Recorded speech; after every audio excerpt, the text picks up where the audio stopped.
ದುಮಾಸ್ ಬೀಚಲ್ಲಿ ಶೂಟಿಂಗ್ ಎಲ್ಲ ಮಾಡಿ ನಾನು ಯಾವಾಗ ಮನೆಗೆ ಬಂದು ಅಲ್ಲಿ ಶೂಟ್ ಮಾಡಿದ ಫುಟೇಜಸ್ಸನ್ನೆಲ್ಲ ಚೆಕ್ ಮಾಡೋದಕ್ಕೆ ಶುರು ಮಾಡಿದ್ನೋ, ನನಗೆ ಬೀಚ್ ಎಂಟರ್ ಆದಾಗ ತಗೊಂಡ ಒಂದು ಕ್ಲಿಪ್ಪಲ್ಲಿ ಒಂದು ಅನ್ಯೂಶುವಲ್ ದೃಶ್ಯ ನೋಡೋದಕ್ಕೆ ಸಿಕ್ಕಿತ್ತು. ನಮಸ್ಕಾರ ಎಲ್ಲರೂ ಚೆನ್ನಾಗಿದ್ದೀರಾ ಅಂತ ಅನ್ಕೋತೀನಿ. ನೀವು ಇವತ್ತು ಬೇಕಾದರೂ ಹೋಗಿ ಗೂಗಲಲ್ಲಿ most haunted place in India ಅಂತ ಟೈಪ್ ಮಾಡಿ ನೋಡಿ, ನಿಮಗೆ ದುಮಾಸ್ ಬೀಚ್ ಸಿಗುತ್ತೆ. ಈ ಬೀಚ್ ಏನು ಹಿಡನ್ ಜಮ್ ಅಥವಾ ಜನರಿಗೆ ಗೊತ್ತಿಲ್ಲದ ಏನು ಪ್ಲೇಸ್ ಅಲ್ಲ. ಆನ್ಲೈನಲ್ಲಿ ನಿಮಗೆ ನೂರಾರು ಸ್ಟೋರೀಸ್ ಸಿಗುತ್ತೆ. ಆದರೆ ಪ್ರಾಬ್ಲಮ್ ಏನು ಅಂದರೆ ಹೆಚ್ಚುವರಿ ಸ್ಟೋರೀಸ್ ಸೇಮ್ ಆಗಿದೆ and most of them are internet stories. ಯಾವುದು ಸತ್ಯ ಯಾವುದು ಸುಳ್ಳು ಅಂತ ವೆರಿಫೈ ಮಾಡೋದು ತುಂಬ ಕಷ್ಟ. ಸೊ ನಾನು ಈ ಬೀಚ್ನ ಬಗ್ಗೆ ರಿಸರ್ಚ್ ಮಾಡ್ತಾ ಇದ್ದಾಗ ಇಂಟರ್ನೆಟ್ ಸ್ಟೋರಿಗಳನ್ನು ಓದೋ ಬದಲು ಅಲ್ಲಿಗೆ ಹೋಗಿ ನೋಡೋಣ ಅಂತ ಡಿಸೈಡ್ ಮಾಡಿದೆ. ಈ ಟಾಪಿಕ್ನ ಹಿಂದೆ ನಾನು ಹಲವಾರು ತಿಂಗಳಿಂದನೇ ಬಿದ್ದಿದ್ದೆ. ಆದರೆ ನನಗೆ ಈ ಸ್ಟೋರಿಯ ವಿಡಿಯೋ ಮಾಡೋದಕ್ಕೆ ಒಂದು ರಿಯಲ್ ಸ್ಟೋರಿ ಬೇಕಿತ್ತು, ಹಾಗೂ ಅದನ್ನು ಹೇಳೋದಕ್ಕೆ ಒಬ್ಬ ರಿಯಲ್ ವ್ಯಕ್ತಿ. ಹುಡುಕಿ ಸಾಕಾಗಿ ಈ ಟಾಪಿಕನ್ನೇ ಕ್ಯಾನ್ಸಲ್ ಮಾಡೋಣ ಅಂತ ಇದ್ದೆ. ಆ್ಯಂಡ್ ಅಷ್ಟರಲ್ಲಿ ನನಗೊಬ್ಬ ವ್ಯಕ್ತಿ ಸಿಗ್ತಾನೆ ಆ್ಯಂಡ್ ಅವನು ನಿಜವಾಗ್ಲೂ ಈ ಬೀಚಲ್ಲಿ ಏನೋ ನೋಡಿದ್ದ. ಇವತ್ತಿನ ವಿಡಿಯೋಲ್ಲಿ ನಾನು ಆ ವ್ಯಕ್ತಿಯ ಸ್ಟೋರಿಯನ್ನು ಎಕ್ಸ್ಪ್ಲೋರ್ ಮಾಡ್ತಾ ಇದ್ದೀನಿ, ಹಾಗೂ ಆ ವ್ಯಕ್ತಿ ಜೊತೆ ಮೀಟ್ ಕೂಡ ಆಗ್ತಾ ಇದ್ದೀನಿ. ಬರೀ ಅಷ್ಟೇ ಅಲ್ಲ, ಸೂರ್ಯಾಸ್ತ ಆಗ್ತಾ ಇದ್ದಂತೆ ನಾನು ದುಮಾಸ್ ಬೀಚ್ಗೆ ವಾಪಸ್ ಹೋಗ್ತಾ ಇದ್ದೇನೆ ನೋಡೋದಕ್ಕೆ ಅಲ್ಲಿ ಅಂತಹದ್ದು ಏನಿದೆ ಅಂತ. ಸೊ ನಿಮ್ಮ ಹೆಚ್ಚೇನು ಟೈಮ್ ವೇಸ್ಟ್ ಮಾಡದೆ ಇವತ್ತಿನ ವಿಡಿಯೋ ಸ್ಟಾರ್ಟ್ ಮಾಡ್ತಾ ಇದ್ದೀನಿ. Let's go.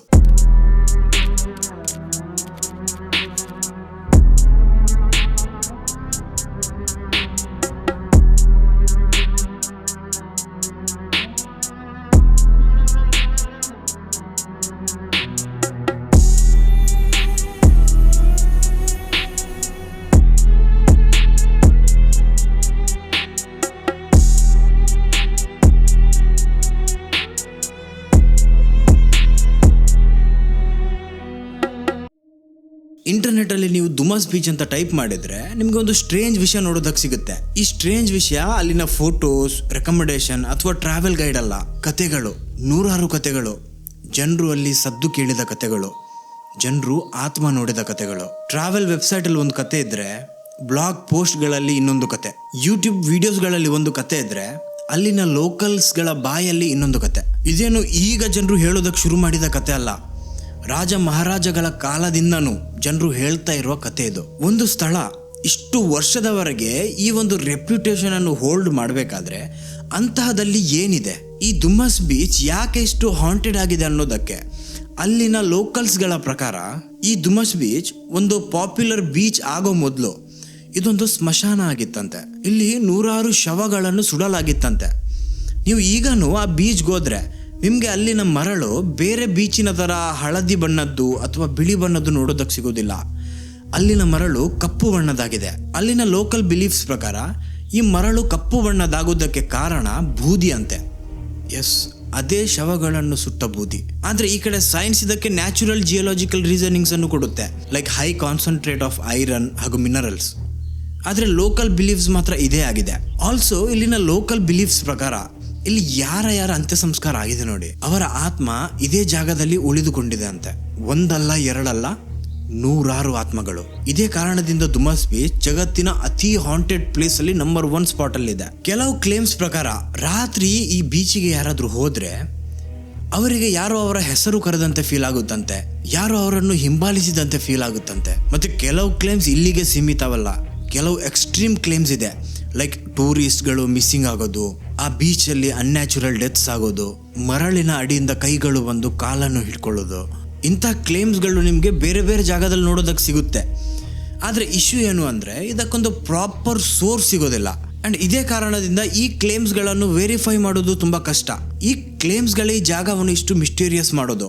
ಮತ್ತು ನಿಮ್ಗೆ ಗೊತ್ತಿದೆ ಮಿಸ್ಟ್ರಿಗಳು ನಂಗೆ ಎಷ್ಟು ಇಷ್ಟ ಅಂತ. ಈ ಕತೆಗಳು ನಿಜವಾಗಿರಲಿ ಅಥವಾ ಸುಳ್ಳು, ಆದರೆ ಒಂದೇ ಕಥೆಯನ್ನು ದಶಕಗಳಿಂದ ಜನರು ಯಾಕೆ ಹೇಳ್ತಾ ಇದ್ದಾರೆ? ಈ ಪ್ರಶ್ನೆಗಳು ನನ್ನ ತಲೆಯಲ್ಲಿ ಬರ್ತಾ ಇತ್ತು. ಈ ಪ್ರಶ್ನೆಯ ಉತ್ತರ ಮೇ ಬಿ ನಂಗೆ ಅಲ್ಲಿಗೆ ಹೋಗೇ ನೋಡಬೇಕಾಗತ್ತೆ. ನಾನು ನಿಮಗೆ ಆನೆಸ್ಟ್ ಆಗಿ ಹೇಳ್ತೀನಿ, ನಾನು ಯಾವಾಗ ಗುಜರಾತ್ ಕಡೆಗೆ ಹೊರಟ್ನೋ ನಾನು ನರ್ವಸ್ ಆಗಿರಲಿಲ್ಲ. ನನ್ನಲ್ಲಿ ಅಷ್ಟು ಕ್ಯೂರಿಯಾಸಿಟಿನೂ ಇರಲಿಲ್ಲ. ಇಡೀ ಜೀವನ ಬೀಚ್ ಹತ್ರ ಕಳೆದ ನನಗೆ it was just another beach, just another sand and just another wave. ಗಾಡಿಯಲ್ಲಿ ಕೂತು ರಸ್ತೆ ಕಡೆಗೆ ಹೊರಟ ನಾನು ಇಮ್ಯಾಜಿನ್ ಮಾಡ್ತಾ ಇದ್ದೆ ವರ್ಲ್ಡ್ಸ್ ಮೋಸ್ಟ್ ಹಾಂಟೆಡ್ ಬೀಚ್ ಯಾವ ಥರ ಇರಬಹುದು ಅಂತ. ತುಂಬ ರಿಮೋಟ್ ಆಗಿರ್ಬೇಕನ್ಸುತ್ತೆ, ಖಾಲಿ ಇರ್ಬೇಕನ್ಸುತ್ತೆ.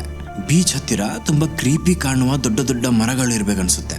ನಾನು ಯಾವಾಗ ಬೀಚ್ನ ಗೇಟ್ ಹತ್ರ ಬರ್ತೀನೋ ಅವಾಗ ಒಬ್ರು ಅಂಕಲ್ ಗೇಟ್ ಹತ್ರ ಇರ್ತಾರೆ. ನನ್ನ ಕೈ ಹಿಡಿದು ಹೇಳ್ತಾರೆ, ಮಗ ಅಲ್ಲಿಗೆ ಹೋಗ್ಬೇಡ, ಆ ಜಾಗಕ್ಕೆ ಹೋದವರು ಮತ್ತೆ ಯಾವತ್ತೂ ವಾಪಸ್ ಬರೋದಿಲ್ಲ.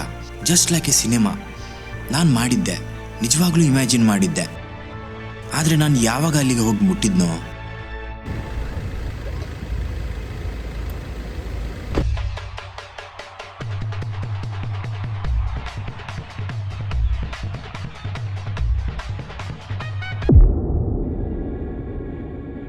ನಾನು ತುಂಬ ಶಾಕಲ್ಲಿದ್ದೆ. ಇದೇನಾ ವರ್ಲ್ಡ್ಸ್ ಮೋಸ್ಟ್ ಹಾಂಟೆಡ್ ಬೀಚ್? ಇಲ್ಲಿ ನೂರಾರು ಜನರಿದ್ದಾರೆ, ಫ್ಯಾಮಿಲಿ, ಕಪಲ್, ಮಕ್ಕಳು. ಇಲ್ಲಿಷ್ಟು ಅಂಗಡಿಗಳಿದೆ. ಜನರು ಯಾವ ಥರ ಬಿಹೇವ್ ಮಾಡ್ತಾ ಇದ್ದಾರಂದ್ರೆ ಈ ಬೀಚಿಗೆ ಇಷ್ಟು ಡಾರ್ಕ್ ಪಾಸ್ಟ್ ಇದೆ ಅಂತ ಯಾರಿಗೂ ಗೊತ್ತೇ ಇಲ್ಲ ಅಂದಾಗೆ. ನಾನು ತುಂಬ ಡಿಸಪಾಯಿಂಟೆಡ್ ಆಗಿದ್ದೆ. ನಾನು ಮಾಡಿದ ಇಮ್ಯಾಜಿನೇಷನ್ನೇ ಬೇರೆ ಆಗಿತ್ತು, ಹಾಗೂ ನನ್ನ ಕಣ್ಣಿನ ಮುಂದೆ ಇರುವ ದೃಶ್ಯನೇ ಬೇರೆ. ನನ್ನ ಕಣ್ಣಿಗೆ ಯಾರಾದರೂ ಪಟ್ಟಿ ಹಾಕಿ ನನ್ನನ್ನು ಇಲ್ಲಿ ಕರ್ಕೊಂಡು ಬಂದರೆ ನನಗೆ ಯಾವತ್ತೂ ಗೊತ್ತೇ ಆಗ್ತಾ ಇರಲಿಲ್ಲ ಇಂಟರ್ನೆಟ್ಟಲ್ಲಿ ಇಷ್ಟು ಹೆಸರುವಾಸಿಯಾಗಿರುವ ದುಮಾಸ್ ಬೀಚ್ ಇದೆ ಅಂತ. ಬರೋದಕ್ಕೆ ಬಂದಾಗಿದೆ, ಮತ್ತೇನು ಮಾಡೋದು? ಅಲ್ಲೇ ಸ್ವಲ್ಪ ಹೊತ್ತು ಕೂತು ಅಲೆಗಳನ್ನು ನೋಡಿದೆ. ಅಲ್ಲೇ ನನ್ನ ಪರಿಚಯ ಟಾಮಿ ಜೊತೆ ಆಯಿತು. He was a good guy. ಈ ಥರ ಟೈಮ್ ಸ್ಪೆಂಡ್ ಮಾಡ್ತಾ ಮಾಡ್ತಾ ನನ್ನ ಕಣ್ಣು ಸಡನ್ಲಿ ನಾನು ನಿಂತ ನೆಲದ ಕಡೆಗೋಯ್ತು. ಅದೇ ನಾನು ಅವಾಗಿಂದ ನಿಂತಿರುವ ನೆಲ. ನಾನು ನೋಟಿಸೇ ಮಾಡಿರಲಿಲ್ಲ. ಮರಳು ನಿಜವಾಗ್ಲೂ ಕಪ್ಪು ಬಣ್ಣದಾಗಿತ್ತು, ಅಥವಾ ಸುಟ್ಟ ಬೂದಿ ಥರ. ಮರಳನ್ನು ಕೈಯಲ್ಲಿ ಹಿಡಿದು ನಾನು ಯೋಚನೆ ಮಾಡ್ತಾ ಇದ್ದೆ, ಈ ಬೀಚ್ನ ಬಗ್ಗೆ ಜನರು ಹೇಳುವ ಕತೆ ನಿಜ ಆಗಿದ್ರೆ ನನ್ನ ಕೈಯಲ್ಲಿ ಒಬ್ಬ ವ್ಯಕ್ತಿಯ ಬೂದಿ ಇದೆ. ಒಂದು ಸಮಯದಲ್ಲಿ ಇದೇ ಬೀಚಲ್ಲಿ ಸೂರ್ಯಾಸ್ತ ನೋಡಿದ ಒಬ್ಬ ವ್ಯಕ್ತಿಯ ಬೂದಿ. ಈ ಒಂದೇ ಪಾರ್ಟ್ ನನಗೆ ಆ ಬೀಚಲ್ಲಿ ಗೂಸ್ ಬಂಪ್ಸ್ ಕೊಟ್ಟಿದ್ದು. ಸೂರ್ಯಾಸ್ತ ಆಗೋದಕ್ಕೆ 3/4 ಗಂಟೆ ಅಥವಾ 1 ಗಂಟೆ ಬಾಕಿ ಇತ್ತು. ಸೂರ್ಯನ ಬಣ್ಣ ಬದಲಾಗೋದಕ್ಕೆ ಶುರು ಆಗಿತ್ತು. ಬೆಂಕಿ ಥರ ಉರಿತಾ ಇದ್ದ ಸೂರ್ಯ ನನ್ನನ್ನು ನೋಡಿ ನನ್ನ ಮೇಲೆ ಕರುಣೆ ಮಾಡಿದ ಹಾಗೆ. It was beautiful. ಸರಿಯಪ್ಪ, ಈಗಾದರೂ ಆರಾಮಾಗಿ ಸೂರ್ಯಾಸ್ತ ನೋಡೋಣ ಅಂತ ಅಲ್ಲೇ ಪಕ್ಕದಲ್ಲಿ ಕೂತು ಒಂದು 5 ನಿಮಿಷ ಆಗಿತ್ತು ಅಷ್ಟೇ. ಸಡನ್ಲಿ ಬೀಚಲ್ಲಿ ಎನರ್ಜಿ ಶಿಫ್ಟ್ ಆಗೋದಕ್ಕೆ ಶುರು ಆಯಿತು. ಏನೋ ಒಂದು ನೆಗೆಟಿವ್ ಎನರ್ಜಿ ಇದ್ದ ಹಾಗೆ. ಯಾಕೆ ಈ ಥರ ಅಂತ ಅಕ್ಕಪಕ್ಕ ತಿರುಗಿ ನೋಡಿದಾಗ ನನ್ನ ಕಣ್ಣು ದೂರದಿಂದ ಬರುತ್ತಿರುವ ಪೊಲೀಸರ ಗುಂಪಿನ ಕಡೆಗೋಯ್ತು. ಅವರನ್ನು ಬೀಚ್ ಎಂಜಾಯ್ ಮಾಡೋದಕ್ಕೆ ಬಂದಿರಲಿಲ್ಲ, ಅವರು ಬೀಚ್ ಖಾಲಿ ಮಾಡೋದಕ್ಕೆ ಬಂದಿದ್ದು. ತುಂಬ ಅರ್ಜೆಂಟಲ್ಲಿದ್ದರು. ಮುಖದಲ್ಲಿ ನಗುನೂ ಇರಲಿಲ್ಲ. ನಾವು ಬೀಚಲ್ಲೇನೋ ಕ್ರೈಮ್ ಮಾಡಿದ್ದೀವಿ ಅಂದಾಗೆ ಜನರನ್ನು ಅಲ್ಲಿಂದ ಓಡಿಸ್ತಾ ಇದ್ರು. ಬರೀ ಟೂರಿಸ್ಟ್ ಮಾತ್ರ ಅಲ್ಲ, ಅಂಗಡಿಯವರನ್ನು ಕೂಡ. ಇದನ್ನು ನೋಡೋದಕ್ಕೆ ಯಾವ ಥರ ಕಾಣಿಸ್ತಾ ಇತ್ತು ಅಂದರೆ ಇನ್ನು 10 ನಿಮಿಷನೂ ಅಲ್ಲಿ ಇದ್ದರೆ ಏನೋ ಒಂದು ತುಂಬ ದೊಡ್ಡ ಅನಾಹುತ ಆಗುತ್ತೆ ಅಂದಾಗೆ. ಯಾವಾಗ ಪೊಲೀಸರು ಸೂರ್ಯಾಸ್ತ ಆಗೋ ಮೊದಲೇ ಈ ಬೀಚ್ ಖಾಲಿ ಮಾಡಿದ್ರು ನೋಡಿ, ಆಗ ನನಗೆ ಮತ್ತೆ ಬೀಚ್ನ ಡಾರ್ಕ್ ಸ್ಟೋರೀಸ್ ನೆನಪಾಗೋದಕ್ಕೆ ಶುರು ಆಯಿತು. ಎನಿವೇಸ್, ನಾನು ಕೂಡ ಅಲ್ಲಿಂದ ಹೋಗೋನೇ ಇದ್ದೆ. ಯಾಕಂದರೆ ನನಗೆ ಮತ್ತೆ ವಾಪಸ್ ಬರೋದಕ್ಕಿತ್ತು ಅದೇ ರಾತ್ರಿ. ಇಶಾನನ್ನು ಮೀಟ್ ಆದ ನಂತರ. ಬೇತವೇ ನಾನು ಇಷ್ಟು ದೂರ ಬಂದಿದ್ದು ಇಶಾನನ್ನು ಮೀಟ್ ಆಗೋದಕ್ಕೆ ಅಂತಾನೆ. ಯಾಕಂದರೆ ಇಶಾನ್ ಹತ್ರ ಇತ್ತು ಒಂದು ಕತೆ. ಇದು ದುಮಾಸ್ ಬೀಚ್ನ ಕತೆ, ಅವನ ಜೊತೆ ನಡೆದ ಒಂದು ಘಟನೆಯ ಕತೆ. ನಾನು ಮೊದಲೇ ಹೇಳಿದಾಗೆ ದುಮಾಸ್ ಬೀಚ್ನ ತುಂಬ ಸ್ಟೋರೀಸ್ ಆಲ್ರೆಡಿ ಅವೈಲೇಬಲ್ ಇದೆ ಆನ್ಲೈನಲ್ಲಿ. ಆದರೆ ನನಗೊಂದು ರಿಯಲ್ ಸ್ಟೋರಿ ಬೇಕಿತ್ತು, ಹಾಗೂ ಅದನ್ನು ಹೇಳೋದಕ್ಕೆ ಒಬ್ಬ ರಿಯಲ್ ವ್ಯಕ್ತಿ. ತಿಂಗಳವರೆಗೆ ಹುಡುಕಿದ ನಂತರ ನನಗೆ ಒಬ್ಬ ಫ್ರೆಂಡ್ ಹತ್ರ ಇಶಾನ್ನ ಪರಿಚಯ ಆಯಿತು. ಇಶಾನ್ ಹಾಗೂ ನಾನು ಫೋನಲ್ಲಿ ತುಂಬ ಕನ್ವರ್ಸೇಷನ್ ಮಾಡಿದ್ವಿ. ಇಶಾನ್ ನನಗೆ ಫೋನಲ್ಲಿ ಅವನ ಸ್ಟೋರಿ ಹೇಳಿದ್ದ. ಆದರೆ ನಾನು ಇಶಾನ್ಗೆ ರಿಕ್ವೆಸ್ಟ್ ಮಾಡಿದ್ದೆ ಒಮ್ಮೆ ಮೀಟ್ ಆಗೋದಕ್ಕೆ ಅಂತ. ಇದಕ್ಕೆ ಕಾರಣ ಇತ್ತು.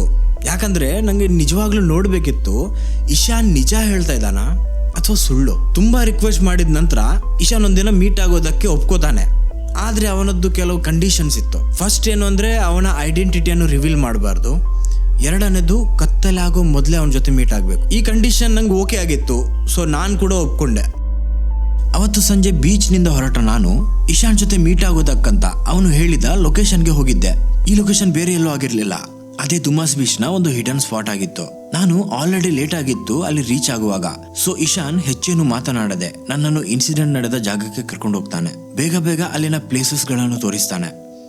ಈವನ್ ಆ ಇನ್ಸಿಡೆಂಟ್ ನಡೆದ ರಾತ್ರಿ ಅವನು ಕೂತಿದ್ದ ಕಲ್ಲು ಕೂಡ. ಅದೇ ಕಲ್ಲಿನ ಮೇಲೆ ಕೂತು ನಾವಿಬ್ರು ಸ್ವಲ್ಪ ಹೊತ್ತು ಮಾತನಾಡ್ತೀವಿ. ನಾನು ಅವನ ಹತ್ರ ಮತ್ತೆ ಒಮ್ಮೆ ಕತೆ ಹೇಳೋದಕ್ಕಂತ ಹೇಳಿದ್ದೆ. ಜಸ್ಟ್ ಟು ಸಿ ಅವನ ಮುಖ ಬದಲಾಗುತ್ತಾ, ಅವನು ಏನಾದರೂ ಎಕ್ಸಾಜುರೇಟ್ ಮಾಡ್ತಾನ. ಆದರೆ ಯಾವಾಗ ಇಶಾನ್ ಸ್ಟೋರಿ ಹೇಳೋದಕ್ಕೆ ಶುರು ಮಾಡಿದ್ನೋ ಅವನ ಮುಖದಲ್ಲಿ ಭಯ ನನಗೆ ಕಾಣಿಸಿತ್ತು. ನಂಗೊಂದು ವಿಷಯ ಕನ್ಫರ್ಮ್ ಆಗಿತ್ತು, ಅವನು ಏನು ಹೇಳ್ತಾ ಇದ್ದಾನೆ ನೋಡಿ ಅದು ಮೇಡಪ್ ಸ್ಟೋರಿ ಅಲ್ಲ. ಅವನ ಜೊತೆ ಏನೋ ನಡೆದಿದೆ. ಇದು ಸೈಕಲಾಜಿಕಲಾ ಅಥವಾ ಪ್ಯಾರಾನಾರ್ಮಲಾ ಅದು ನೀವೇ ಜಡ್ಜ್ ಮಾಡ್ಕೊಳ್ಳಿ. ಬೈ ದ ವೇ, ನನಗೆ ಅವನ ಜೊತೆ ಸ್ಪೆಂಡ್ ಮಾಡೋದಕ್ಕೆ ಹೆಚ್ಚು ಸಮಯ ಸಿಕ್ಕಿರಲಿಲ್ಲ. ಸೂರ್ಯಾಸ್ತ ಆಲ್ರೆಡಿ ಆಗಿತ್ತು ಹಾಗೂ ಕತ್ತಲೆ ಕೂಡ. ಇಶಾನ್ ಕೂಡ ಅರ್ಜೆಂಟಲ್ಲಿದ್ದ. ಐ ಥಿಂಕ್ ಅರ್ಜೆಂಟ್ ಸರಿ ವರ್ಡ್ ಅಲ್ಲ, ಇದಕ್ಕೆ ಭಯ ಅನ್ಬಹುದು. ಅವನಿಗೆ ಆ ಜಾಗದಲ್ಲಿ ಇನ್ನೊಂದು ನಿಮಿಷನೂ ನಿಲ್ಲೋದಕ್ಕೆ ಇಷ್ಟ ಇರಲಿಲ್ಲ. ಅವನು ತಕ್ಷಣ ಅಲ್ಲಿಂದ ಹೊರಟೋಗ್ತಾನೆ. ಹಾಗೂ ಹೋಗೋ ಮೊದಲು ನಂಗೂ ಹೇಳ್ತಾನೆ, ಪ್ಲೀಸ್ ಲೀವ್, ನೀವು ಕೂಡ ಇಲ್ಲಿಂದ ಹೋಗಿ, ಈ ಜಾಗ ನಿಜವಾಗ್ಲೂ ಸರಿ ಇಲ್ಲ.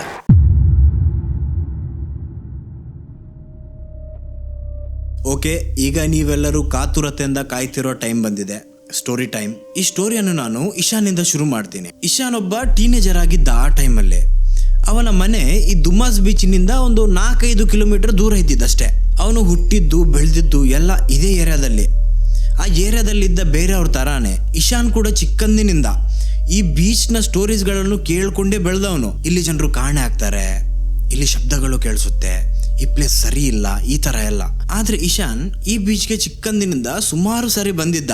ಸೊ ಅವನ ಹತ್ರ ಈ ಕಥೆಗಳನ್ನು ನಂಬುದಕ್ಕೆ ಯಾವುದೇ ರೀಸನ್ ಇರಲಿಲ್ಲ. ಅವನಿಗೆ ಇದು ಜಸ್ಟ್ ಅನದರ್ ಬೀಚ್ ಆಗಿತ್ತು, ಚಿಕ್ಕಂದಿನಿಂದ ನೋಡ್ತಾ ಬೆಳೆದಿರುವ ಒಂದು ಬೀಚ್. ಸೊ ಇಶಾನ್ ಟೀನೇಜರ್ ಆಗಿದ್ದಾಗ ಅವನಿಗೊಂದು ಹೊಸದೊಂದು ಚಟ ಶುರುವಾಗಿತ್ತು, ಸಿಗರೇಟ್ ಸೇದೋದು. ಸೊ ಆ ಏಜ್ ಅಲ್ಲಿ ಸಿಗರೇಟ್ ಸೇದೋದಕ್ಕೆ ಶುರು ಮಾಡಿದ ಇಶಾನ್ ಮನೆಯವರಿಗೆ ಗೊತ್ತಾಗಬಾರ್ದು ಅಂತ ತುಂಬಾ ದೂರ ಹೋಗಿ ಸಿಗರೇಟ್ ಸೇದಿ ಬರ್ತಾ ಇದ್ದ. ಅವನೇನು ಒಬ್ಬನೇ ಹೋಗ್ತಾ ಇರಲಿಲ್ಲ, ಅವನ ಜೊತೆ ಒಬ್ಬ ಕ್ರೈಮ್ ಪಾರ್ಟ್ನರು ಇದ್ದ, ಅವನದ್ದೇ ಗೆಳೆಯ ಧ್ರುವ್. ಪ್ರತಿದಿನ ಒಂದು ಹೊಸ ಸ್ಪಾಟ್, ಪ್ರತಿದಿನ ಒಂದು ಹೊಸ ಎಕ್ಸ್ಪೀರಿಯನ್ಸ್. ಟೀನೇಜರ್ಸ್ಗಳಾಗಿದ್ದಾಗ ಲೈಫ್ ಹೇಗೂ ಜಾಯ್ಫುಲ್ ಆಗಿರುತ್ತೆ. ಸೊ ಅವರದ್ದು ಆಗಿತ್ತು. ಒಂದಿನ ಏನಾಗುತ್ತಂದ್ರೆ, ಧ್ರುವ್ ಅವರ ಮನೆಯಿಂದ ಸ್ವಲ್ಪ ದೂರನೇ ಇರುವ ಒಂದು ಅಂಗಡಿಯಲ್ಲಿ ಸಿಗರೇಟ್ ಪರ್ಚೇಸ್ ಮಾಡ್ತಾ ಇರುವಾಗ ಅವನದ್ದೇ ಪರಿಚಯದ ಒಬ್ಬ ವ್ಯಕ್ತಿ ಅವನನ್ನು ಆಲ್ಮೋಸ್ಟ್ ನೋಡಿದ್ದ. ಅವತ್ತು ಅವನು ಲಿಟ್ರಲಿ ಸಿಕ್ಕಾಕೊಳ್ಳೋನು. ಆದ್ರೆ ದೇವರ ದಯೆಯಿಂದ ಆ ಥರ ಆಗಿರ್ಲಿಲ್ಲ. ಆದ್ರೆ ಧ್ರುವ್ ಹಾಗೂ ಇಶಾನ್ಗೆ ಈ ಇನ್ಸಿಡೆಂಟ್ ನಂತರ ಮನಸ್ಸಿನಲ್ಲೊಂದು ಭಯ ಥರನೇ ಉಳಿದೋಗಿತ್ತು, ಯಾರಾದ್ರೂ ನೋಡ್ಬೋದು ಅಂತ. ಸೊ ಇವರು ಇನ್ನೂ ಹೆಚ್ಚು ದೂರದ ಏರಿಯಾಗಳಿಗೆ ಹೋಗಿ ಸ್ಮೋಕಿಂಗ್ ಮಾಡೋದಕ್ಕೆ ಶುರು ಮಾಡ್ತಾರೆ. ಒಂದು ದಿನ ಏನಾಗುತ್ತಂದ್ರೆ, ಧ್ರುವ್ ಇಶಾನ್ಗೆ ಹೇಳ್ತಾನೆ, ಬ್ರೋ ಇವತ್ತು ನಾವು ದುಮಾಸ್ ಬೀಚ್ಗೆ ಹೋಗೋಣ, ಅಲ್ಲಿ ರಾತ್ರಿ ಹೊತ್ತು ಯಾರು ಇರೋದೂ ಇಲ್ಲ, ಆರಾಮಾಗಿ ಕೂತು ಸಿಗರೇಟ್ ಸೇದ್ ಬರ್ಬೋದು, ಯಾರ ಬಗ್ಗೆನೂ ಹೆದರ್ಬೇಕಂತಾನೂ ಇಲ್ಲ. ಈ ವಿಷಯ ಇಶಾನ್ಗೂ ಕೂಡ ಸರಿ ಅನ್ಸುತ್ತೆ, ಅವ್ನು ಕೂಡ ಒಪ್ಕೋತಾನೆ. ಅವತ್ತು ಮನೆಯಿಂದ ಹೊರಟ ಹುಡುಗರು ಡೈರೆಕ್ಟ್ ದುಮಾಸ್ ಬೀಚ್ಗೆ ಬಂದು ಮುಟ್ಟಿದ್ರು. ಹಾಗೂ ಅದೇ ಕಲ್ಲಿನ ಮೇಲೆ ಕೂತಿದ್ರು, ಯಾವ್ದ್ರ ಮೇಲೆ ನಾನು ಹಾಗೂ ಇಶಾನ್ ಕೂತಿದ್ವಿ. ಇದು ನಡೆದಿದ್ದು ರಾತ್ರಿ ಒಂದು 8 ಗಂಟೆ ಹೊತ್ತಿಗೆ. ಬೀಚ್ ಕಂಪ್ಲೀಟ್ಲಿ ಖಾಲಿ ಆಗಿತ್ತು. ಅವರಿಬ್ರು ಆ ಕಲ್ಲಿನ ಮೇಲೆ ಕೂತು ಮಾತಾಡ್ತಾ ಇದ್ರು.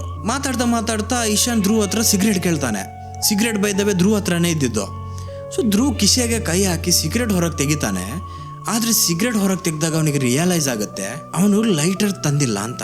ಆ ಲೈಟರ್ ಮೇ ಬಿ ಅವ್ನ ಮನೆಯಲ್ಲೇ ಬಿಟ್ಟು ಬಂದಿದ್ದ, ಅಥವಾ ಬರುವಾಗ ಕಿಸೆಯಿಂದೆಲ್ಲಾದ್ರೂ ಬಿದ್ದೋಗಿರ್ಬೋದು. ಚೆಕ್, ಇಷ್ಟು ದೂರ ಬಂದು ನೀನು ಲೈಟರ್ ಕೂಡ ತಂದಿಲ್ವಾ ಅಂತ ಇಶಾನ್ ಆ ಹೊತ್ತಲ್ಲಿ ಅವನಿಗೆ ಬೈತಾನೆ. ಮತ್ತೆ ಏನ್ ಮಾಡೋದು?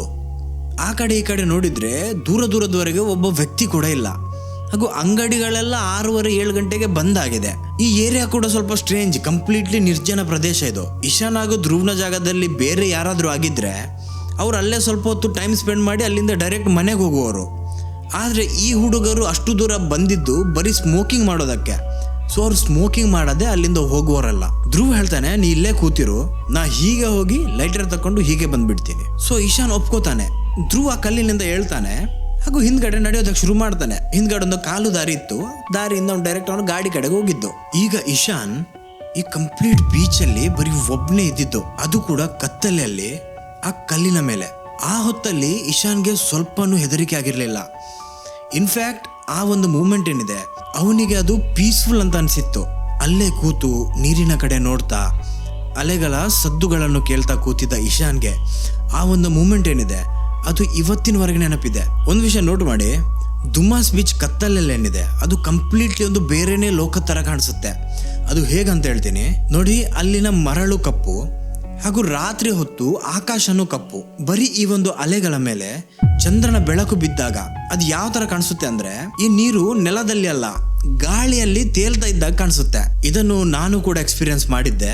ಮುಂದೆ ನಾನು ರಾತ್ರಿ ಅಲ್ಲಿಗೆ ಹೋದ ಪಾಡ್ ಬರುತ್ತೆ, ಅದರಲ್ಲಿ ನೀವು ನೋಡ್ಬೋದು. ಸೊ ಆ ಹೊತ್ತಲ್ಲಿ ಇಶಾನ್ ಅದೇ ಕಲ್ಲಿನಲ್ಲಿ ಕೂತು ಆ ವ್ಯೂ ಅನ್ನು ಎಂಜಾಯ್ ಮಾಡ್ತಾ ಇದ್ದ. ಧ್ರುವ್ ಅಲ್ಲಿಂದ ಹೋಗಿ ಒಂದು 5 ನಿಮಿಷ ಆಗಿರ್ಬೋದು ಅಷ್ಟೇ. ಅವನಿಗೆ ಧ್ರುವ್ ಕರೆಯೋ ಸದ್ದು ಕೇಳಿಸುತ್ತೆ. ಬೀಚ್ ಹತ್ರ ನೀವು ಹೋಗಿದ್ರೆ ಅಲ್ಲಿ ಗಾಳಿ ತುಂಬಾ ಹೆಚ್ಚಿರುತ್ತೆ, ನಿಮ್ಗೆ ಗೊತ್ತಿರ್ಬೋದು, ಸರಿಯಾಗಿ ಏನು ಕೇಳಿಸೋದಿಲ್ಲ. ಸೊ ಇಶಾನ್ ಅನ್ಕೋತಾನೆ, ನಂಗೆ ಈ ತರ ಫೀಲ್ ಆಗಿದ್ದ. ಒಮ್ಮೆ ಆ ಕಡೆ ಈ ಕಡೆ ತಲೆ ಆಡಿಸಿ ನೋಡ್ತಾನೆ, ಯಾರು ಇರೋದಿಲ್ಲ. ಸೊ ಇಗ್ನೋರ್ ಮಾಡ್ತಾನೆ. ಮತ್ತೆ ಕೆಲ ಹೊತ್ತಿನ ನಂತರ ಅವನಿಗೆ ಮತ್ತೆ ಧ್ರುವ್ ಕರೆಯೋ ಸದ್ದು ಕೇಳಿಸುತ್ತೆ. ಹೇ ಇಶಾನ್, ಇಲ್ಲಿಗೆ ಬಾ. ಈ ಸತಿ ಇಶಾನ್ಗೆ ಇದು ಕ್ಲಿಯರ್ಲಿ ಕೇಳಿಸಿತ್ತು. ಎಸ್, ಇದು ಧ್ರುವ್ನದ್ದೇ ವಾಯ್ಸ್. ಸೊ ಇಶಾನ್ ಅವಾಗ್ಲೇ ಕಲ್ಲಿನದೇ ಎದ್ದು ನಿಲ್ತಾನೆ ಹಾಗೂ ಹಿಂದೆ ತಿರುಗಿ ಧ್ರುವ್ ಹೋದ ದಿಕ್ಕಿನ ಕಡೆಗೆ ನೋಡ್ತಾನೆ. ಆದ್ರೆ ಅಲ್ಲಿ ಧ್ರುವ್ ಇರ್ಲಿಲ್ಲ. ಮತ್ತೆ ಸದ್ದು ಬರುತ್ತೆ. ಹೇ ಇಶಾನ್ ಇಲ್ಲಿ ಬಾ. ಈಗ ಇಶಾನ್ ಶಾಕ್ ಆಗಿದ್ದ. ನಾಟ್ ಬಿಕಾಸ್ ಧ್ರುವ್ ಅವನನ್ನು ಕರೀತಾ ಇದ್ದಾನೆ, ಬಟ್ ಬಿಕಾಸ್ ಶಬ್ದ ಬೇರೆ ಕಡೆಯಿಂದ ಬರ್ತಾ ಇದೆ. ಧ್ರುವ್ ಹೋದ ದಿಕ್ಕು ಹಿಂದೆ ಆಗಿತ್ತು, ಆದ್ರೆ ಶಬ್ದ ಬರ್ತಾ ಇರೋದು ಮುಂದೆಯಿಂದ, ನೀರಿನ ಕಡೆಯಿಂದ. ಮತ್ತೆ ಧ್ರುವ್ ಕರೀತಾನೆ, ಬೇಗ ಬಾ, ನೋಡಿಲಿ ನನ್ನ ಹತ್ರ ಏನಿದೆ ಅಂತ. ಈ ಕರೆಯೋದನ್ನು ಕೇಳಿದ ಇಶಾನ್ ತಲೆಯಲ್ಲಿ ಅನ್ಕೋತಾ ಇದ್ದ, ಧ್ರುವ್ ಈ ಕಡೆ ಹೋದವನು ಆ ಕಡೆ ಹೇಗೆ ಬಂದ? ಅವನಿಗೇನು ಡೌಟ್ ಇರಲಿಲ್ಲ ಇದು ಧ್ರುವ್ ಅಲ್ಲ ಅಂತ. ಅವನು ಬರೀ ಇಷ್ಟೇ ಯೋಚನೆ ಮಾಡ್ತಾ ಇದ್ದಿದ್ದು, ಅವನು ಆ ಕಡೆ ಹೇಗೋದ. ಮತ್ತೆ ಅನ್ಕೋತಾನೆ, ಮೇ ಬಿ ಪ್ರ್ಯಾಂಕ್ ಮಾಡೋದಕ್ಕಂತ ಆ ಕಡೆಯಿಂದ ಬಂದಿರ್ಬೋದು. ಸೊ ಈ ತರ ಅನ್ಕೊಂಡು ಇಶಾನ್ ಕಲ್ಲಿನಿಂದ ಕೆಳಗಿಳಿಯೋದಕ್ಕೆ ಶುರು ಮಾಡ್ತಾನೆ. ಕಲ್ಲಿನಿಂದ ಇಳಿದು ಮರಳಿನ ಮೇಲೆ ಕಾಲಿಡುವಾಗ ಧ್ರುವ್ ಮತ್ತೆ ಕರೀತಾನೆ, ಇಶಾನ್ ಬೇಗ ಬಾ. ಇಶಾನ್ ಸ್ವಲ್ಪ ಬೇಗ ಬೇಗ ನಡೆಯೋದಕ್ಕೆ ಶುರು ಮಾಡ್ತಾನೆ. ಆದ್ರೆ ಒಂದು ವಿಷಯ ಏನು ಅಂದ್ರೆ, ಇಶಾನ್ ಎಷ್ಟು ಮುಂದೆ ಹೋಗ್ತಾ ಇದ್ದ ನೋಡಿ, ಧ್ರುವ್ ಅಷ್ಟೇ ಮುಂದಿನಿಂದ ಅವನನ್ನು ಕರಿತಾ ಇದ್ದ. ಧ್ರುವ್ ತಮಾಷೆ ಮಾಡಬೇಡ, ಎಲ್ಲಿದ್ಯಾ ಅಂತ ಹೇಳು. ಇಶಾನ್ ಒಮ್ಮೆ ಕೇಳ್ತಾನೆ. ಆ ಕಡೆಯಿಂದ ಧ್ರುವ್ ಮತ್ತೆ ಹೇಳ್ತಾನೆ, ಇಲ್ಲ ಇದ್ದೀನಿ ಮುಂದೆ, ಸ್ವಲ್ಪ ಮುಂದೆ ಬಾ. ಅಲ್ಲಿ ಆಲ್ರೆಡಿ ಕಂಪ್ಲೀಟ್ ಕತ್ತಲೆ ಇತ್ತು, ಆಬ್ವಿಯಸ್ಲಿ ಏನು ಕಾಣಿಸೋದಿಲ್ಲ. ಸೊ ಇಶಾನ್ ಧ್ರುವ್ನ ವಾಯ್ಸ್ ಬಂದ ದಿಕ್ಕಿನ ಕಡೆಗೆ ನಡೆಯೋದಕ್ಕೆ ಶುರು ಮಾಡ್ತಾನೆ. ಈ ತರ ಮಾಡಿ ಇಶಾನ್ ನೀರಿನಿಂದ ಒಂದು 3-4 ಫೀಟ್ ದೂರ ಮಾತ್ರ ಇದ್ದಿದ್ದು. ಅಷ್ಟರಲ್ಲಿ ಹಿಂದಿನಿಂದ ಏನೋ ಇಶಾನ್ನ ಕೈಯನ್ನು ಗಟ್ಟಿಯಾಗಿ ಇಟ್ಕೊಳ್ಳುತ್ತೆ. ಈ ಮೂಮೆಂಟ್ ಅಲ್ಲಿ ಇಶಾನ್ ತುಂಬಾ ಹೆದರಿದ್ದ. ಅವನು ಜೋರಾಗಿ ಕಿರುಚಾಡೋದಕ್ಕೆ ಶುರು ಮಾಡ್ತಾನೆ. ಅವನು ಎಷ್ಟು ಜೋರಾಗಿ ಕಿರುಚಾಡಿದ್ದ ಅಂದ್ರೆ ಲಿಟ್ರಲಿ ಅವನ ಗಂಟಲ್ಲೇ ಹರಿದೋಗಿತ್ತು. ಇಶಾನ್ನ ಜಾಗದಲ್ಲಿ ಬೇರೆ ಯಾರೇ ಆಗಿದ್ರು ಅವರು ಅಲ್ಲಿಂದ ಓಡಿ ಹೋಗ್ತಾ ಇದ್ರು. ಆದ್ರೆ ಇಶಾನ್ ಎಷ್ಟು ಶಾಕ್ ಅಲ್ಲಿ ಇದ್ದ ಅಂದ್ರೆ ಅವನ ಕೈ ಕಾಲೆಲ್ಲ ಅಲ್ಲೇ ಫ್ರೀಸ್ ಆಗಿತ್ತು. ಮತ್ತೆ ಮತ್ತೆ ಕಿರಿಸ್ತಾ ಇದ್ದ. ಆದ್ರೆ ಈ ಬಾರಿ ಅವನ ಗಂಟಲಿನಿಂದ ಶಬ್ದನೇ ಬರ್ತಾ ಇರಲಿಲ್ಲ. ಅಂಡ್ ದೆನ್ ಇಶಾನ್ಗೆ ಹಿಂದೆಯಿಂದ ಶಬ್ದ ಬರುತ್ತೆ, ಹೆದರ್ಬೇಡ ಇಶಾನ್, ನಾನು ಧ್ರುವ್. ಈ ಶಬ್ದವನ್ನು ಕೇಳಿದ ಇಶಾನ್ ಅವಾಗ್ಲೇ ಹಿಂದೆ ತಿರುಗಿ ನೋಡ್ತಾನೆ. ಅಂಡ್ ಎಸ್, ಅಲ್ಲಿ ಧ್ರುವ್ ಇದ್ದ. ಅಂಡ್ ಅವನ ಕೈಯನ್ನು ಹಿಡಿದಿದ್ದು ಕೂಡ ಧ್ರುವೇ ಆಗಿದ್ದ. ಇಶಾನ್ ತುಂಬಾ ನಡುಗ್ತಾ ಇದ್ದ. ತೊದಲು ಮಾತಿನಲ್ಲಿ ಧ್ರುವ್ಗೆ ಏನೋ ಹೇಳೋದಕ್ಕಂತ ಹೊರಡ್ತಾನೆ. ಅಷ್ಟರಲ್ಲಿ ಧ್ರುವ್ ಹೇಳ್ತಾನೆ, ಇಶಾನ್ ಇವಾಗ್ಲೇ ನಡಿ ಇಲ್ಲಿಂದ, ಯಾಕಂದ್ರೆ ನಾನು ಕೂಡ ನಿನ್ನನ್ನು ಯಾರೋ ಕರೀತಿರುವ ಸದ್ದನ್ನು ಕೇಳಿದೆ. ಕೇಳೋದಕ್ಕೆ ನನ್ನ ವಾಯ್ಸ್ ತರ ಇತ್ತು, ಆದ್ರೆ ಅದು ನಾನು ಅಲ್ಲ ಇಶಾನ್. ಅಂಡ್ ಈ ಮೂಮೆಂಟ್ ಇಶಾನ್ನ ಜೀವನವನ್ನು ಕಂಪ್ಲೀಟ್ಲಿ ಚೇಂಜ್ ಮಾಡಿತ್ತು. ಅವತ್ತು ಅಲ್ಲಿಂದ ಹಿಂದೆ ತಿರುಗಿ ಓಡಿದ ಹುಡುಗರು ಸೇಫ್ ಆಗಿ ಮನೆಗೆ ಬಂದು ಮುಟ್ತಾರೆ. ಆದ್ರೆ ಇವತ್ತಿನವರೆಗೆ ಇಶಾನ್ ಆ ಶಾಕ್ನಿಂದ ರಿಕವರ್ ಆಗಿಲ್ಲ. ಅವನು ಇವತ್ತಿಗೂ ಯೋಚನೆ ಮಾಡ್ತಾನೆ, ನಾನು ಅಕಸ್ಮಾತ್ ಅಪ್ಪಿತಪ್ಪಿ ಆ ನೀರಿಗೆ ಕಾಲು ಹಾಕ್ತಿದ್ರೆ ಏನಾಗ್ತಿತ್ತು, ಅವತ್ತು ಧ್ರುವ್ 1 ನಿಮಿಷನೂ ಲೇಟ್ ಬರ್ತಿದ್ರೆ ಏನಾಗ್ತಿತ್ತು, ಅಂಡ್ ಮೋಸ್ಟ್ ಇಂಪಾರ್ಟೆಂಟ್ಲಿ ಅವನನ್ನು ಕರೆದಿದ್ದು ಯಾರು?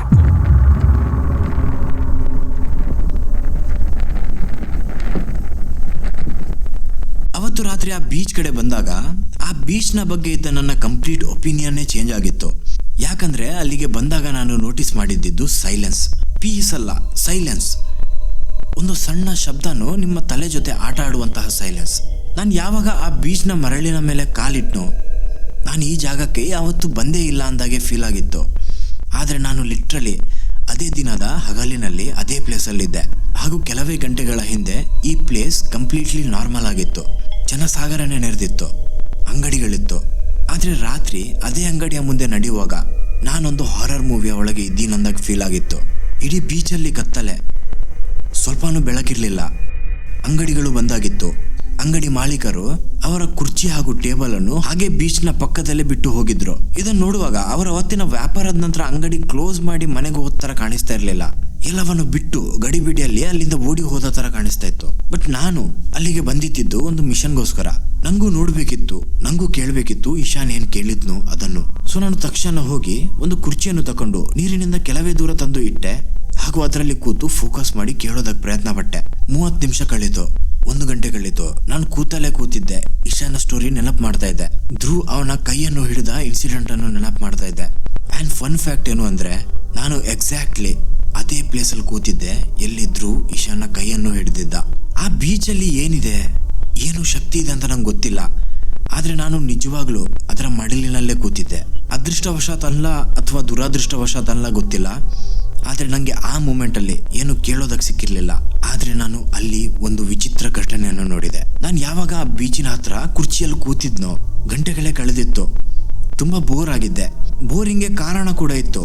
ಅಲ್ಲಿ ಎಷ್ಟು ಕತ್ತಲೆ ಇತ್ತು ಅಂದ್ರೆ ನಿಜವಾಗ್ಲೂ ನೋಡೋದಕ್ಕೆ ಏನೂ ಇರಲಿಲ್ಲ.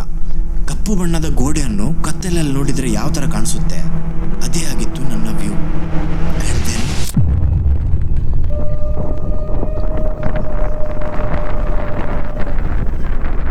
ಸಡನ್ಲಿ ಒಂದು ಅಂಗಡಿಯ ಲೈಟ್ ಫ್ಲಿಕರ್ ಆಗೋದಕ್ಕೆ ಶುರು ಆಯಿತು. ಈ ಲೈಟ್ ಆನ್ ಇರಲಿಲ್ಲ, ಅಂಗಡಿಯ ಮಾಲೀಕರು ಸ್ವಿಚ್ ಆಫ್ ಮಾಡಿ ಹೋಗಿದ್ರು.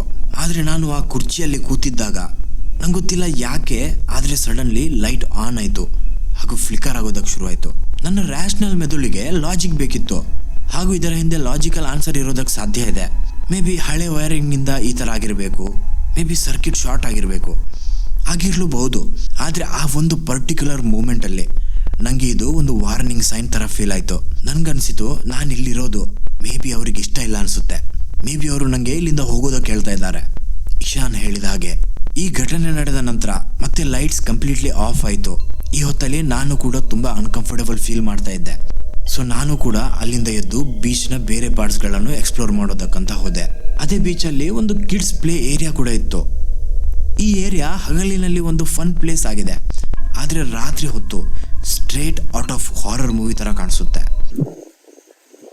ಐ ಗೆಟ್ ಇಟ್, ಯಾಕೆ ಈ ಪ್ಲೇಸನ್ನು ಹಾಂಟೆಡ್ ಪ್ಲೇಸ್ ಅಂತ ಕರೀತಾರಂತ. ಯಾಕಂದರೆ ಇಲ್ಲಿನ ವೈಬ್ ಡೆಫಿನೆಟ್ಲಿ ನೀವು ಫೇಂಟ್ ಹಾರ್ಟೆಡ್ ಆಗಿದ್ದರೆ ನೀವು ಒಂದು ಹೆದರಿ ಸಾಯೋದಂತೂ ಪಕ್ಕ. ಈ ಪ್ಲೇಸನ್ನೇ ಒಮ್ಮೆ ನೋಡಿ ನೀವು ಯಾವ ಥರ ಇದೆ ಅಂತ. ಅಲ್ಲಿ ನೋಡಿ, ನಾಯಿ ಬೊಗಳ್ತಾ ಇದೆ, ಒಂದೇ ಒಂದು ಮನುಷ್ಯ ಇಲ್ಲ, ಅಲ್ಲಿ ಎಲ್ಲೋ ನಾವೇ ಇರೋದು. ಕೇಳಿಸ್ತದೆಯಾ? ದುಮಾಸ್ ಬೀಚನ್ನು ರಾತ್ರಿ 1 ಗಂಟೆವರೆಗೆ ಎಕ್ಸ್ಪ್ಲೋರ್ ಮಾಡಿದ ನಂತರ ಅಲ್ಲಿಂದ ಹೋಗೋ ಮೊದಲು ನಾನು ಒಂದು ಕೊನೆಯ ಬಾರಿ ಬೀಚ್ ಕಡೆಗೆ ನೋಡಿದೆ, ಹಾಗೂ ನಂಗೆ ರಿಯಲೈಸ್ ಆಯಿತು ಈ ಬೀಚನ್ನು ಜಗತ್ತಿನ ಮೋಸ್ಟ್ ಹಾಂಟೆಡ್ ಬೀಚ್ ಅಂತ ಯಾಕೆ ಕರೀತಾರೆ ಅಂತ. ಸೊ ಇದೇ ಆಗಿತ್ತು ದುಮಾಸ್ ಬೀಚ್ನ ಸ್ಟೋರಿ. ನೀವು ಈ ವಿಡಿಯೋವನ್ನು ಎಂಡ್ವರೆಗೆ ನೋಡಿದರೆ ನನ್ನ ಹತ್ರ ನಿಮಗೋಸ್ಕರ ಒಂದು ಬೋನಸ್ ಕ್ಲಿಪ್ ಇದೆ. ದುಮಾಸ್ ಬೀಚಲ್ಲಿ ಶೂಟಿಂಗ್ ಎಲ್ಲ ಮಾಡಿ ನಾನು ಯಾವಾಗ ಮನೆಗೆ ಬಂದು ಅಲ್ಲಿ ಶೂಟ್ ಮಾಡಿದ ಫುಟೇಜಸ್ಸನ್ನೆಲ್ಲ ಚೆಕ್ ಮಾಡೋದಕ್ಕೆ ಶುರು ಮಾಡಿದ್ನೋ, ನನಗೆ ಬೀಚ್ ಎಂಟರ್ ಆದಾಗ ತಗೊಂಡ ಒಂದು ಕ್ಲಿಪ್ಪಲ್ಲಿ ಒಂದು ಅನ್ಯೂಶುವಲ್ ದೃಶ್ಯ ನೋಡೋದಕ್ಕೆ ಸಿಕ್ಕಿತ್ತು. ಇದನ್ನು ಆ ಮೂಮೆಂಟಲ್ಲಿ ನಾನು ಅಲ್ಲಿದ್ದಾಗ ನಾನು ನೋಟಿಸೇ ಮಾಡಿರಲಿಲ್ಲ. ಆದರೆ ಈಗನೂ ನಾನು ಅದು ಏನು ಅಂತ ನಿಮ್ಗೆ ಹೇಳೋದಿಲ್ಲ. ಆ ಒಂದು ಅನ್ಯೂಶುವಲ್ ದೃಶ್ಯ ಏನೇ ಆಗಿರ್ಬೋದು, ಅದು ನೀವೇ ನೋಡಿ, ನೀವೇ ಡಿಸೈಡ್ ಮಾಡಿ. ಈ ವಿಡಿಯೋನ ಎಂಡಲ್ಲಿ ನಾನು ಆ ಕ್ಲಿಪ್ಪನ್ನು ಇದ್ದ ಹಾಗೆ ಹಾಕ್ತಾ ಇದ್ದೀನಿ, ನೀವಾಗೆ ನೋಡಿ ಹಾಗೂ ಕಮೆಂಟಲ್ಲಿ ಹೇಳಿ ನೀವು ಏನು ನೋಡಿದ್ರಿ ಅಂತ. ಆಲ್ಸೋ ಈ ಬಾರಿ ನಾನು ಒಂದು ಬೇರೆ ರೀತಿಯಲ್ಲಿ ವಿಡಿಯೋ ಮಾಡೋದಕ್ಕೆ ಪ್ರಯತ್ನ ಪಟ್ಟೆ. ನಿಮಗೆ ಇಷ್ಟ ಆಗಿದ್ದರೆ ಈ ವಿಡಿಯೋಗೊಂದು ಲೈಕ್ ಮಾಡಿ, ಇಷ್ಟ ಆಗಿಲ್ಲ ಅಂದರೆ ಕಮೆಂಟಲ್ಲಿ ಸಜೆಷನ್ಸ್ ಕೊಡಿ. ಸೊ ಇದೇ ಆಗಿತ್ತು ಫ್ರೆಂಡ್ಸ್ ಇವತ್ತಿನ ವಿಡಿಯೋ. ಮತ್ತೆ ಬರ್ತೀನಿ ಮತ್ತೊಂದು ವಾರ ಇನ್ನೊಂದು ಇಂಟ್ರೆಸ್ಟಿಂಗ್ ಟಾಪಿಕ್ ಜೊತೆ. ಅಷ್ಟರವರೆಗೆ ಪೀಸ್ ಔಟ್.